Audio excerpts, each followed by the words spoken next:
"No lawyer. You're finished," my brother said loud enough for the entire courtroom to hear. A few people chuckled. My father smiled. Their attorney leaned back in his chair with the confidence of a man who had already decided how the day would end. I stood alone at the defense table. No lawyer, no family beside me, no one whispering encouragement in my ear. Then the judge opened a thick folder and stared at the first page. His expression changed. The courtroom grew quiet. He turned another page, and another. Suddenly their attorney stood up.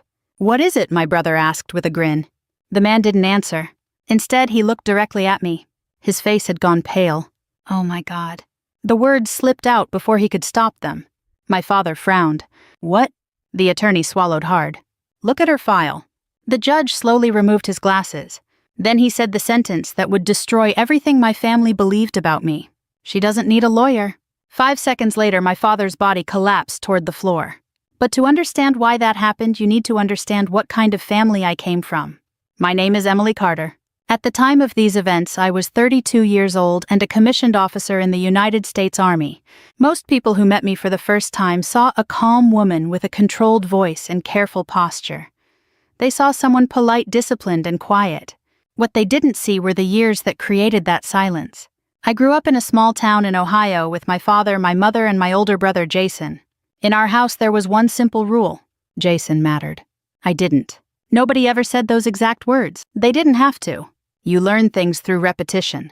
Jason forgot to do his chores. He was tired. I forgot to do mine. I was irresponsible. Jason got a C on a test. School wasn't for everyone. I got an A-. Why wasn't it an A? The older I became, the clearer the pattern became. My father worshipped my brother. He called him his legacy, his future, the son who would carry the family name. I was simply the daughter, the backup child, the one expected to help without being noticed. My mother wasn't cruel. She was simply tired. Years of trying to keep peace in the house had worn her down. When my father criticized me, she would lower her eyes and say nothing. At 12 years old, I stopped expecting her to defend me. At 16, I stopped asking. The only person who ever truly saw me was my grandfather, Colonel William Carter, retired Army officer, Vietnam veteran, a man who rarely raised his voice because he never needed to. He had a way of looking at people that made them tell the truth. When I was 13, he found me sitting alone behind his garage after my father had spent 20 minutes explaining why my brother deserved a new truck, and I didn't deserve a scholarship celebration dinner. Grandpa sat beside me and handed me a bottle of root beer. Neither of us spoke for a while. Finally, he said, "You know why they're wrong about you?" I shrugged. He smiled. "Because they're measuring you with the wrong ruler." I never forgot that sentence. When I turned 18, I enlisted. My father hated the decision. "You're throwing your life away. You'll quit in 6 months. You don't belong in the military." I remember standing in the kitchen listening to him. Then I remember my grandfather quietly standing up from the table. "Funny," Grandpa said. "What? You said the same thing about me." The room became silent. That was the first time I ever saw my father lose an argument. The Army changed my life. Not because it was easy, because it wasn't. Basic training was brutal. The deployments were harder. The sacrifices were endless. But for the first time in my life, effort mattered. Results mattered. Discipline mattered. Nobody cared whether I was someone's daughter. Nobody cared whether my father approved of me. The uniform didn't care. The mission didn't care. And I loved that. Over the next decade, I built a career. Promotions came. Awards came. Responsibilities grew. My father barely acknowledged any of it. When I became an officer, he changed the subject. When I received commendations, he talked about Jason.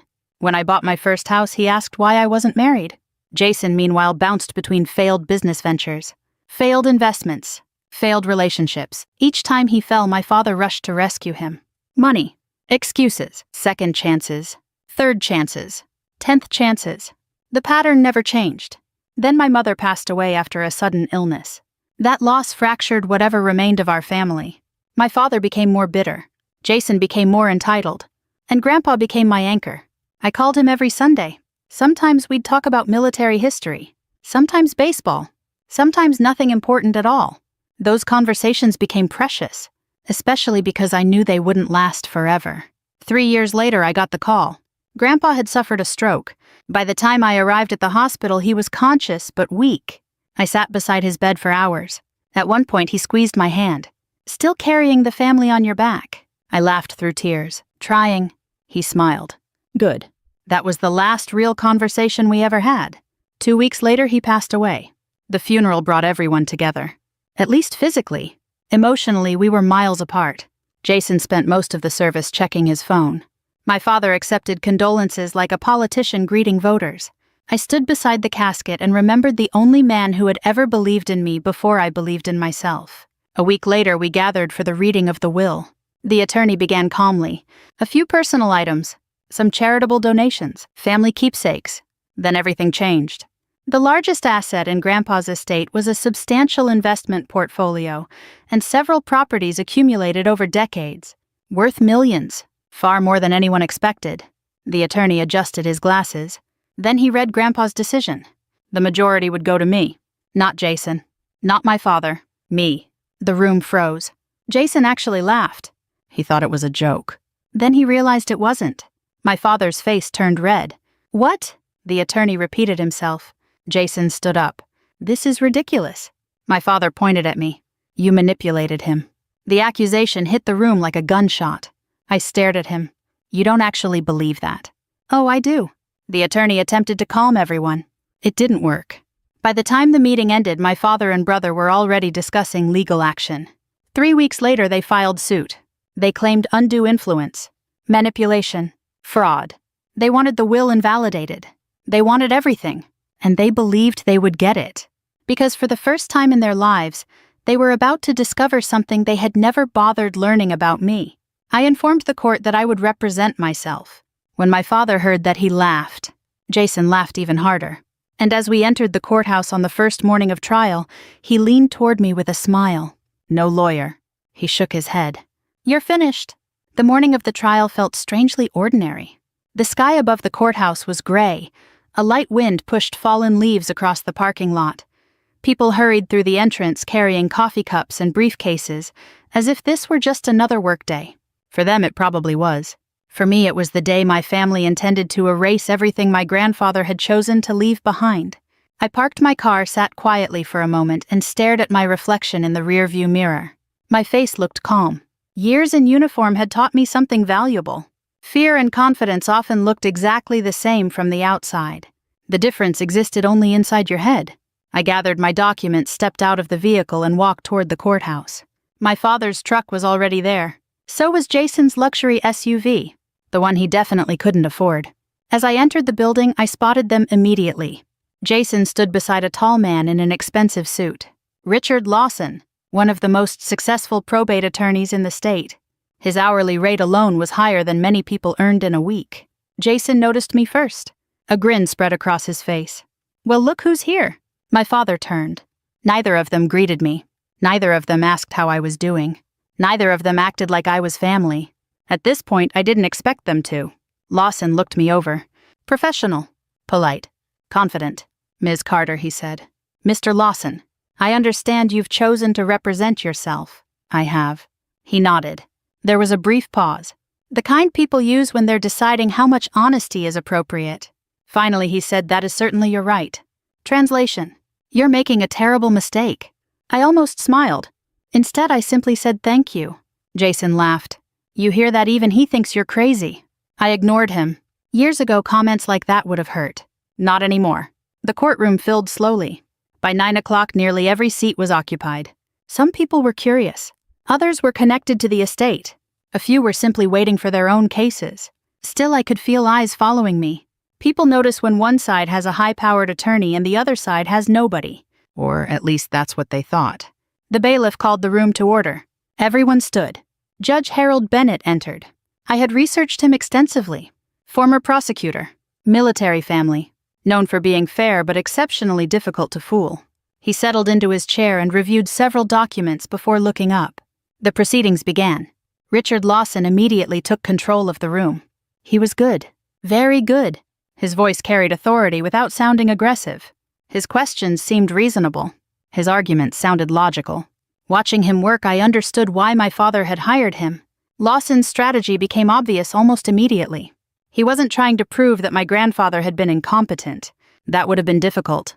Instead, he intended to convince the court that I had influenced an elderly man during a vulnerable period of his life, a much easier argument, especially because I had spoken with Grandpa frequently during his final years. The first witness was one of Grandpa's neighbors, an elderly woman who had known him for decades. Lawson guided her carefully. Did Emily visit often? Yes. More often than the other family members? Yes. Would you say they were close? Very close. Lawson nodded thoughtfully. Did Mr. Carter ever discuss changing his will? The woman hesitated. A few times, after Emily's visits became more frequent. Yes.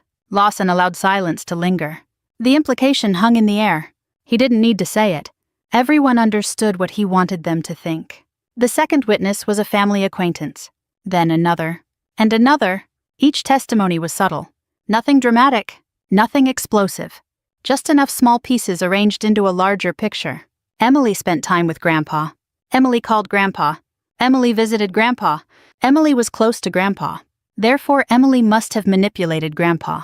It was clever, and if I hadn't known the full truth, I might have found it convincing myself. During cross-examination, I asked only a few questions. Short questions. Simple questions. Then I sat down. That surprised people. I could feel it. Most self-represented litigants talked too much, argued too much, panicked too much. I did none of those things. I listened. I took notes. I waited. By lunchtime, my father looked pleased. Jason looked ecstatic. He leaned back in his chair like a man already spending money he hadn't won yet. When the judge called for a recess, Jason practically bounced out of his seat. Outside the courtroom, I found a quiet bench near a window overlooking the city. I opened a bottle of water and reviewed my notes. A shadow appeared beside me. Judge Bennett. For a moment, I thought he was simply passing by. Instead, he stopped. Ms. Carter. I stood. Your Honor.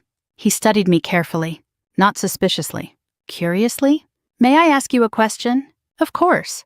His gaze remained fixed on me. Why are you representing yourself? The question wasn't hostile.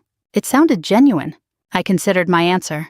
There are several reasons, such as, I thought about saying the obvious, that attorneys were expensive, that the estate shouldn't be drained by legal fees, that I knew the facts better than anyone. But none of those were the real answer, so I told him the truth. Because this isn't really about money. His eyebrow lifted slightly. No, sir. I looked through the window toward the parking lot. My father and brother have spent my entire life telling me who I am. The judge remained silent. They never listened when I spoke. I turned back toward him. This time they're going to have to. For a moment, neither of us said anything. Then Judge Bennett nodded once. A very small movement, but something about it felt significant. He glanced down at the file tucked beneath his arm. A thick file. My file. I noticed several pages marked with colored tabs. His expression changed slightly, as though he had remembered something, or noticed something. Then he looked back at me. You seem remarkably calm. I smiled faintly. Occupational hazard. That earned the smallest hint of amusement. Indeed. The bailiff called everyone back inside. The judge paused before walking away. Then he said something that stayed with me. Courtrooms have a way of revealing things people work very hard to hide. I watched him return to the bench. At the time, I thought he was talking about my father. I would soon discover he wasn't. The afternoon session began. Lawson intensified his attack. He introduced financial records, phone logs, travel records, every document designed to suggest influence, every exhibit carefully chosen. My father watched with satisfaction. Jason barely concealed his excitement. Finally, near the end of the day, Lawson delivered what he clearly considered his strongest argument. He approached the center of the courtroom. Ladies and gentlemen, he said, this case is not complicated. He turned toward me. An elderly man changed the distribution of a multi-million-dollar estate. Pause. The primary beneficiary was the family member who spent the most time with him. Another pause. And that beneficiary now sits alone at that table. His eyes moved deliberately across the room. No legal counsel. No professional representation. No independent verification of her claims. He spread his hands. The gesture practically screamed victory. Then he sat down. The courtroom fell silent. I looked across the room. Jason met my eyes. The grin returned. Slow. Arrogant. Cruel. Then he leaned toward me and spoke softly enough that only a few nearby people could hear. No lawyer, he chuckled. You're finished. What neither he nor my father noticed was the judge. Because at that exact moment, Judge Bennett wasn't looking at me. He was looking at my personnel file, and the expression on his face had completely changed. The next morning I arrived at the courthouse 20 minutes early. Old habits die hard. In the Army, being on time meant arriving before everyone else. Anything less was late. The hallway outside courtroom 3 was nearly empty. A janitor pushed a cart past the entrance. A clerk carried a stack of files toward another office. Everything felt calm, ordinary, almost peaceful. It was difficult to believe that within an hour my entire family would begin unraveling. I sat quietly at the defense table and organized my documents. When my father and Jason entered, they looked energized, confident. The previous day had gone exactly the way they wanted. Their witnesses had performed well. Their attorney had controlled the room, and I had spent most of the proceedings listening instead of fighting back. To them, silence looked like weakness. That misunderstanding would become very expensive. Jason dropped into his chair and smirked. "Sleep okay?" I didn't answer. "Probably not." My father laughed softly, reality finally setting in. Still, I said nothing. Years earlier, their comments would have pulled me into an argument. Now they simply sounded familiar. Predictable. People reveal a great deal when they think they've already won. At precisely 9 o'clock, the bailiff called the court to order. Judge Bennett entered. Everyone stood. Then everyone sat. Something immediately felt different. The judge wasn't carrying the same file from yesterday. He was carrying two. One was the estate case. The other was much thicker. I recognized it instantly. My personnel record. Not the public version. The complete version. A file that contained years of evaluations, certifications, commendations, educational records, and government documentation. My pulse quickened slightly. Not from fear. From realization. The judge had done his homework. Across the aisle, Lawson seemed to notice the file as well. His expression tightened for a fraction of a second. Then the proceedings began. Lawson stood. "Your Honor, before we proceed, the plaintiffs respectfully move for summary consideration regarding several evidentiary matters." The judge nodded. "Go ahead." Lawson launched into a carefully prepared argument. He spoke for nearly 15 minutes. Every sentence reinforced the same idea. Emily Carter had influenced an elderly man. Emily Carter had benefited from that influence. Emily Carter had no legal basis to challenge the evidence presented. When he finished, he looked satisfied. The room remained silent. Then Judge Bennett turned toward me. "Ms. Carter." "Yes, Your Honor." "Do you wish to respond?" I stood. "Briefly." "Proceed." I walked toward the podium. No notes. No prepared speech. Just facts. Over the years, I had testified in military proceedings, administrative hearings, investigative reviews, and command inquiries. The setting was different. The pressure wasn't. For 10 minutes, I addressed each claim. Directly. Methodically. Without emotion. When I finished, I returned to my seat. Lawson appeared unimpressed. Jason looked amused. My father looked relieved. Then the judge began reviewing documents, one by one. The courtroom waited. 30 seconds passed. Then 60. Then 90. Finally, Judge Bennett removed his glasses. "Mr. Lawson." The attorney stood. "Yes, Your Honor." The judge tapped the thick personnel file. "What exactly is your position regarding Ms. Carter's ability to represent herself?" Lawson hesitated. The question seemed to surprise him. "My position?" "Yes." Lawson adjusted his jacket. "I believe self-representation places her at a significant disadvantage." The judge nodded slowly. "I see." Then he opened the file. The sound echoed through the quiet room. One page, then another, then another. His eyes moved steadily down the documents. Suddenly, he looked toward the plaintiff's table. "She doesn't need a lawyer." The sentence landed like a hammer. Nobody moved. For a moment, I honestly thought people hadn't heard him. Then Jason blinked. "What?" My father frowned. Lawson stared at the judge. "Your Honor," Judge Bennett continued reading. "She possesses extensive legal training." Silence. The judge turned another page. "She has completed advanced military legal education." Another page. "She has participated in federal investigations involving financial misconduct." Another page. "She has testified under oath in numerous official proceedings." The room was completely still now. Even the spectators had stopped shifting in their seats. Then the judge looked directly at Lawson.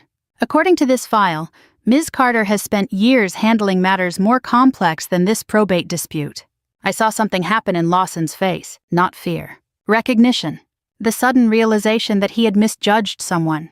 He reached for the copy of my record provided to counsel. His eyes moved rapidly. Faster. Then slower. Then he froze. His face lost color. Literally, the man looked pale. Oh my God. He hadn't meant to say it aloud. The words simply escaped. Jason turned toward him. What? No answer. What is it? Lawson looked at him. Then at me. Then back at the file. Look at her record. My father leaned forward. Confused. Annoyed. What record? The attorney swallowed. I could almost see him recalculating the entire case. Every assumption. Every strategy.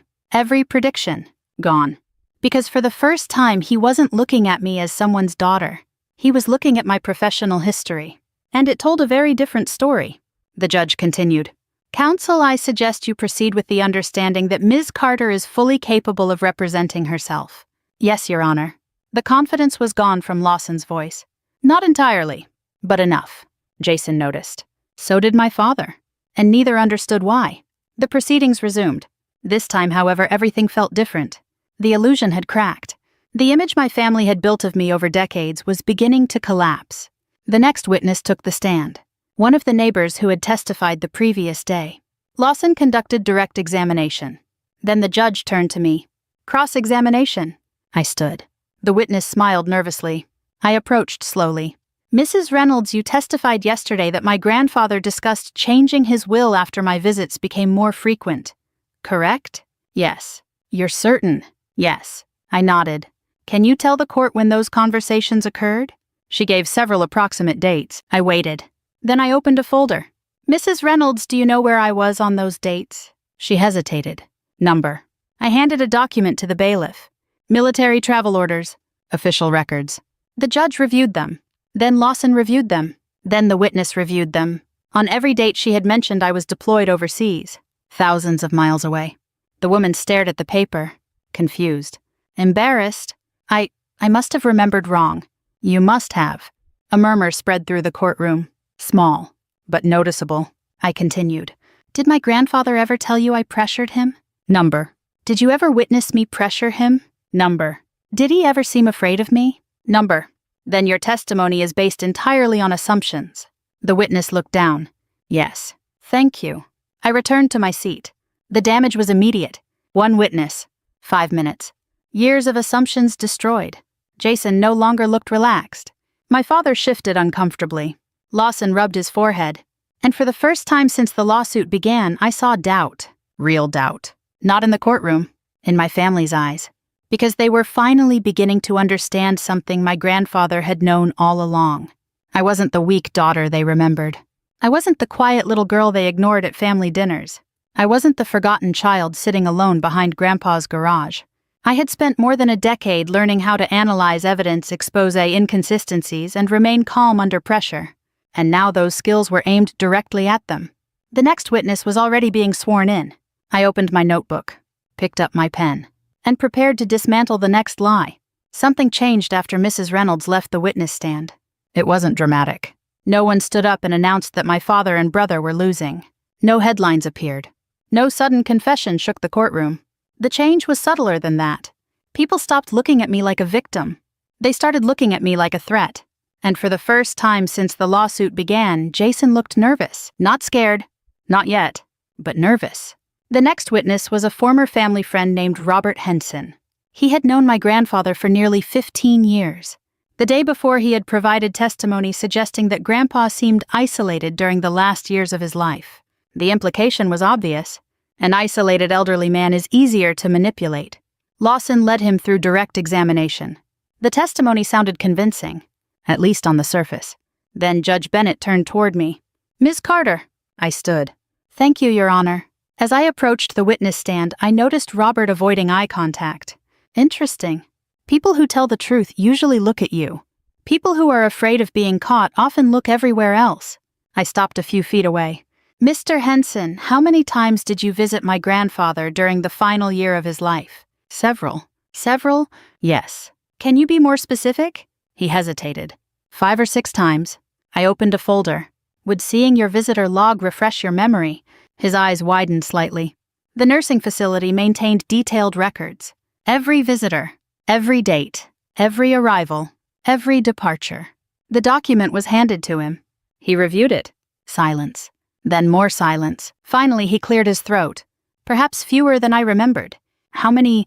Twice. A few heads turned in the audience. I continued. Did either visit last more than 20 minutes? Number. Did you speak with him regularly by phone? Number. Did you have access to his medical records? Number. Then how did you determine he was isolated? The witness swallowed. I assumed. The same word again. Assumed. I let it hang in the air. Then I returned to my seat. Another witness weakened. Another piece removed. Another crack spreading through their case. By mid-afternoon, the atmosphere inside the courtroom felt entirely different from the first day. Lawson was still skilled, still professional, but he no longer controlled the room. Now he was reacting, defending, adjusting, trying to contain damage. And the damage kept growing. Then came the turning point. The moment everything truly began falling apart. I requested permission to introduce evidence. Judge Bennett nodded. Proceed. I carried several folders to the evidence table. Jason frowned. My father looked irritated. Lawson looked concerned. The first item was security footage from the assisted living facility where Grandpa spent part of his final year. Months earlier, I had obtained the recordings legally during discovery. The footage appeared on the courtroom screen. The timestamp rolled. Grandpa walked through a hallway, slowly, but steadily. He greeted staff members, held conversations, read documents, signed paperwork, discussed financial matters, asked questions, corrected mistakes, made decisions. Nothing about him suggested confusion. Nothing suggested incompetence. Nothing suggested vulnerability. For nearly 20 minutes the footage played. The judge watched carefully. The spectators watched carefully. Most importantly, the witnesses watched carefully. The image being presented by my father's side was collapsing frame by frame. When the video ended, I stood. Your Honor, the plaintiffs repeatedly implied that my grandfather lacked the mental capacity to make independent decisions. I paused. The evidence shows otherwise. Judge Bennett nodded. Agreed. Jason's jaw tightened. The next exhibit was worse. Much worse. Financial records. Years of them. Bank statements. Transfers. Loans. Withdrawals. Checks. Every transaction had been organized chronologically, meticulously. The projector displayed the records. I walked slowly through them. Over the course of 8 years, my grandfather provided financial assistance to multiple family members. No reaction. Yet. Then I displayed the totals. Jason's face immediately changed. My father stared at the screen. The audience began whispering. The amounts were staggering. Repeated loans. Repeated bailouts. Repeated rescues. Business failures. Credit card debt. Vehicle payments. Mortgage assistance. Personal loans? Thousands became tens of thousands. Tens of thousands became hundreds of thousands. Every time Jason failed, Grandpa helped. Every time my father asked, Grandpa gave. And according to the records, very little had ever been repaid. I turned toward the witness table. Would either plaintiff like to dispute these documents? Neither spoke. Because they couldn't. The records came directly from the financial institutions. Certified. Verified. Accurate. Then came the final blow. The evidence I had protected until the perfect moment. Emails. Hundreds of them. Most were harmless. Family discussions, estate planning questions, financial concerns. But buried among them were messages neither Jason nor my father expected anyone to find. Messages exchanged between them. Messages discussing Grandpa's will. Messages discussing how much money they expected to inherit. Messages discussing ways to pressure him. The courtroom became absolutely silent. One email appeared on the screen. Then another. Then another. Jason's own words stared back at him. If Grandpa changes his mind, we're screwed. Another. You need to talk to him again. Another. He can't leave that money to Emily. I watched the color drain from my father's face. Watched Jason stare at the screen. Watched Lawson slowly close his eyes. He hadn't known. That much was obvious. Then I displayed the recording. The one piece of evidence I had never wanted to use. Because hearing Grandpa's voice again hurt. Even now. Even after all this time. The recording began. His voice filled the courtroom. Older. Softer. But unmistakably strong. Someone off camera asked him a question about the estate. Then Grandpa answered, "If anyone deserves it, Emily does." Silence. She never asked me for anything. The room remained frozen. She never treated me like a bank account. I swallowed hard. Because hearing that still affected me. Even years of military training couldn't stop that. Then came the sentence that ended everything. She loved me before she knew what I owned. No one moved. No one spoke. The recording ended. The silence afterward felt enormous. Judge Bennett looked toward my father, then toward Jason, then toward Lawson. Finally, he folded his hands. Counsel. Lawson stood slowly. He looked exhausted, defeated, like a man realizing the battle had already ended. Yes, Your Honor. The judge's voice remained calm, professional, controlled, yet somehow more intimidating than shouting. Do you wish to continue arguing undue influence? Lawson glanced at the evidence, the emails, the financial records, the recordings, the footage. Then he looked at his clients. Neither man could meet his eyes. No, Your Honor. The words landed harder than any verdict, because they came from their own attorney. Jason lowered his head. My father stared blankly at the table, and for the first time in my life, neither of them looked powerful. They looked small. Judge Bennett shifted his attention directly toward my father. His expression hardened. Sir. My father looked up. Do you understand the seriousness of what you've done here? My father opened his mouth. No words came out. For several seconds, he simply stared at the judge, then at me, then back at the evidence, as if he still couldn't understand how everything had slipped away. But the worst part wasn't losing the case. The worst part was realizing that the daughter he had underestimated his entire life was the one who had exposed all of it. And we were not finished yet. The final day of the trial felt strangely quiet, not because the courtroom was empty. It wasn't. Word had spread. More spectators filled the benches than on any previous day.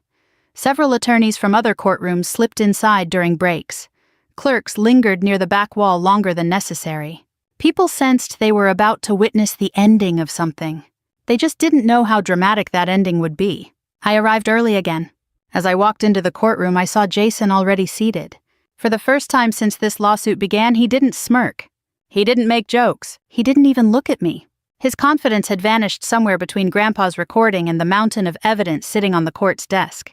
My father looked even worse, older, smaller. The past few days seemed to have aged him years. A strange feeling settled over me. Not satisfaction, certainly not happiness. Something closer to sadness. Because despite everything, this was still my father. The man who taught me how to ride a bicycle. The man who used to carry me on his shoulders when I was little. The man who somehow became someone I barely recognized. The bailiff called the court to order. Judge Bennett entered. Everyone stood, then sat. The judge reviewed several final documents before speaking. His voice was calm, measured, but final. The kind of voice people use when the decision has already been made. After reviewing the evidence presented, this court finds no basis for the plaintiff's claims of undue influence, coercion, fraud, or incapacity. Jason closed his eyes. My father stared straight ahead. The judge continued. The will of William Carter shall remain fully valid and enforceable. A wave of whispers moved through the room. Then came the next part. The plaintiff's petition is denied in its entirety. Denied. One word. Years of resentment reduced to one word. The judge wasn't finished. Furthermore, the plaintiffs shall bear responsibility for all applicable court costs associated with this action. Jason looked like someone had punched him. My father simply sat motionless. For most people, that would have been the end. Case closed. Decision entered. Everyone goes home. But there was still one final matter. I stood. Your Honor. Judge Bennett looked toward me. Yes, Ms. Carter. I have one additional request. The room became silent again. Lawson frowned. Jason looked confused. My father suddenly appeared nervous. The judge nodded. Proceed. I walked to the evidence table and picked up another folder, one that had never been discussed publicly, one I had intentionally saved until the end. Because unlike the inheritance dispute, this wasn't about revenge. It was about accountability. I handed copies to the court, to opposing counsel, to the clerk. Judge Bennett reviewed the first pages, then the second, then the third. His expression changed. What exactly is this? Financial disclosures connected to the estate, Your Honor. The judge kept reading. The room felt frozen. Then he looked up. These assets were not disclosed. No, sir. Jason's head snapped toward my father. What assets? My father said nothing. The judge turned another page, then another. I could see his jaw tighten. Not common for him, which meant the information was serious. Very serious. These records suggest substantial transfers occurred shortly before the estate proceedings began. Yes, Your Honor. And these transfers were never reported. No, sir. Jason looked completely lost now. What is he talking about? Still no answer from Dad. The silence told its own story. Slowly, painfully, Jason began realizing something. The hidden transactions. The missing disclosures. The unexplained withdrawals. His father had kept secrets from everyone, including him. The judge placed the documents on the bench. His gaze settled on my father. "Sir, do you wish to explain these records?" My father swallowed. For a moment I almost felt sorry for him. Almost. Then I remembered every year he spent teaching me that my value depended on his approval. Every accomplishment he ignored. Every success he minimized. Every moment he chose Jason over me. "Sir?" the judge asked again. My father's voice barely emerged. "I don't." The answer sounded weak. Hopeless. The judge nodded once. "I see." Then he addressed the clerk. "I want copies forwarded for further review." The words were careful. Professional. But everyone understood what they meant. Potential investigation. Potential consequences. Potential legal exposure. Jason stared at his father. "You knew about this?" No answer. "Dad." Nothing. The silence was devastating. Not because of what was said, because of what wasn't. For perhaps the first time in his life, Jason realized he wasn't the favored son anymore. He was simply another person standing beside a man who had made terrible choices. The hearing officially ended several minutes later. People began gathering their belongings. Conversations started. Chairs moved. Papers shuffled. Life resumed. But my father remained seated, motionless, staring downward. I gathered my documents slowly. There was no celebration, no triumphant speech, no dramatic victory pose. Real life rarely works that way. Victories often feel quieter than people imagine. I placed the final folder into my briefcase. Then I heard my name. Emily. I turned. My father stood several feet away. For a moment, neither of us spoke. The courtroom around us continued emptying. He looked exhausted. Not angry. Not defensive. Just tired. I never thought... His voice broke. He stopped. "Tried again. I never thought you'd become this." I looked at him carefully. The strange thing was that I wasn't angry anymore. Anger requires energy. Years earlier, I had run out of that. "You never really looked," I said softly. The words weren't cruel. They were simply true. His eyes lowered. Because he knew it was true too. The silence stretched between us. Then he whispered something I had waited my entire childhood to hear. I was wrong. 3 words. 30 years late. I wish I could tell you they fixed everything. They didn't. Some wounds heal. Others become scars. You learn to live with them. My father took a step toward me. Then another. Suddenly his hand moved to his chest. His face twisted. Confusion. Pain. Shock. Everything happened at once. "Dad," Jason shouted. My father stumbled. The color vanished from his face. Several people rushed forward. Someone called for medical assistance. The courtroom erupted into chaos. And then my father collapsed. Exactly like that. One moment standing. The next on the floor. Jason dropped beside him. "Dad, Dad!" Panic filled his voice. Real panic. Not the arrogance. Not the entitlement. Just fear. Raw fear. I stood frozen. Not because I hated him. Not because I wanted revenge. Because despite everything, seeing your father lying on the courtroom floor never feels normal. The paramedics arrived quickly. They worked fast. Professional. Focused. Within minutes, they transported him from the courthouse. The room slowly emptied afterward. Jason left with them. For once, he had nothing to say. Neither did I. An hour later, I walked outside alone.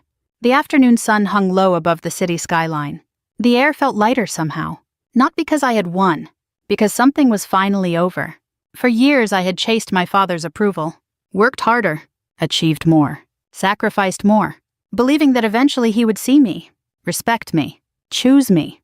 But standing there watching traffic move through the streets, I finally understood something Grandpa had known all along. The people who refuse to see your worth cannot give you your value. Only you can do that. My grandfather saw it long before I did. And because he did, he changed my life. If you've ever been underestimated, overlooked, or treated like you were never enough, I hope you remember this. You do not need someone's permission to become who you were meant to be. And sometimes the most powerful victory isn't proving them wrong. It's finally realizing you never needed them to be right. Thank you for spending this time with me. If this story touched you in any way, leave a comment and tell me where you're watching from. I'd love to hear your thoughts and your own experiences. And if you enjoy stories about resilience, family justice, and second chances, be sure to subscribe so you don't miss the next journey. We have many more stories to share together.